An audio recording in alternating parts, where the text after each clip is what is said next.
इतिहासाची साधने, sources of history. इतिहासाचा अभ्यास करण्यासाठी प्रामुख्याने दोन प्रकारच्या साधनांचा वापर केला जातो. पुरातत्वशास्त्रीय साधने, आर्किओलॉजिकल सोर्सेस. ही साधने इतिहासाचा भौतिक पुरावा देतात. यामध्ये खालील घटकांचा समावेश होतो. अन्वेषण, एक्सप्लोरेशन हे इतिहासाच्या संशोधनाचे प्राथमिक पाऊल आहे. उत्खनन, एक्स्केवेशन, जमिनीखालील पुराव्यांचा शास्त्रोक्त पद्धतीने शोध घेणे. पुरालेखविद्या, एपिग्राफी, शिलालेख आणि ताम्रपटांचा अभ्यास. नाणकशास्त्र, न्यूमिस्मॅटिक्स, प्राचीन नाण्यांचे अध्ययन. ऐतिहासिक स्मारके, हिस्टॉरिकल मॉन्युमेंट्स, किल्ले, वास्तू आणि इमारतींचे अवशेष.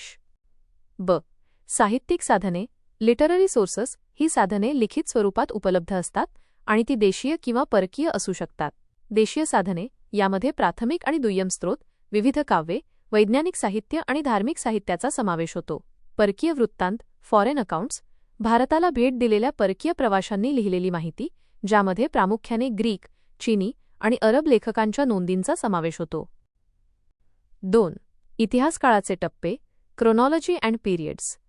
मानवी संस्कृतीच्या विकासाचा अभ्यास करताना काळाचे विभाजन महत्त्वाचे असते.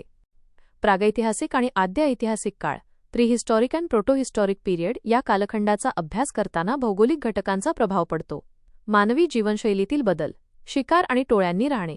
हा काळ प्रामुख्याने पुराश्मयुग आणि मध्याश्मयुगाशी संबंधित आहे, जिथे मानवाचे जीवन हे शिकार करण्यावर अवलंबून होते.